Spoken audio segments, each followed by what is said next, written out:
Hello, welcome. I'm so glad you're here.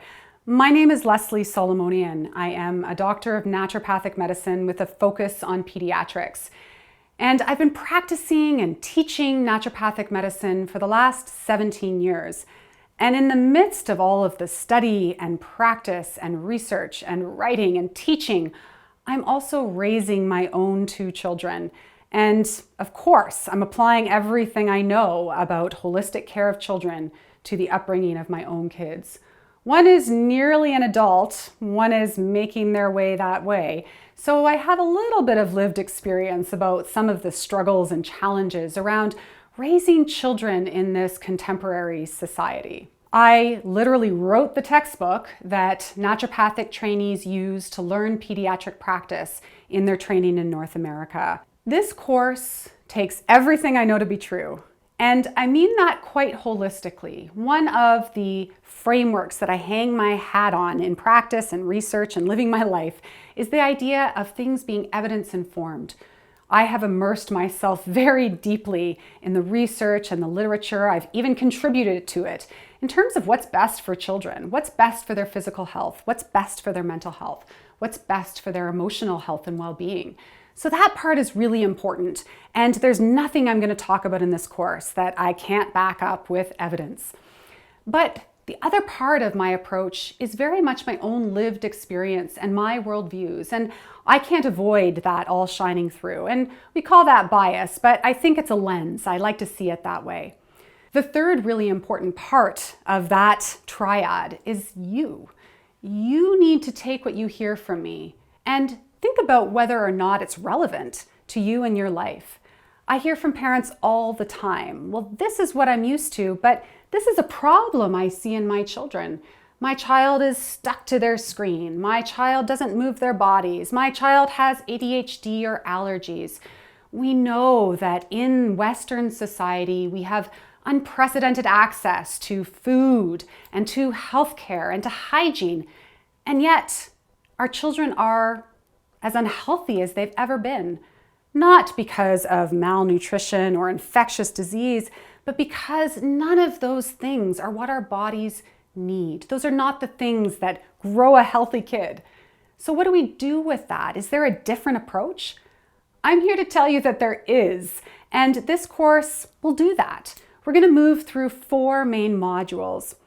In Module 1, I'm going to try to contextualize and frame our conversation, bringing in naturopathic theory, bringing in ideas from public health, kind of giving you an idea of where I'm coming from. Module 2 is all about what I call the pillars of health. These are the foundational ingredients for cooking a healthy adult, and I really do think about it that way. We're raising kids, we're raising the adults that they're going to become. So these are things like nutrition and sleep and movement and time in the natural world. We'll talk a bit about stress management. We'll talk about how to avoid the chemicals that are all throughout our environment. Simple strategies that you can pick and choose from to decide what's manageable and feasible to apply in your own circumstances. In Module 3, we're going to focus exclusively on the social and emotional development of children. As a naturopathic doctor, I think holistically. It's not just about the health of the body or even just the health of the brain. Relationships are absolutely critical for childhood development. And in fact, it influences the health of the relationships that our children have when they become adults. So that third module is all about evidence-informed strategies to engage and interact with our children, to resolve conflicts in a loving, compassionate way, and to really celebrate the individuals that our children are, to help them become confidently, respectfully, more thoroughly themselves.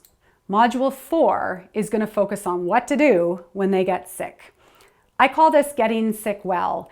So while we want to prevent illness, nobody likes to see their kids suffer, the reality is kids are immature when they're born. Their immune systems need to be exposed to things in order to learn what to do with them.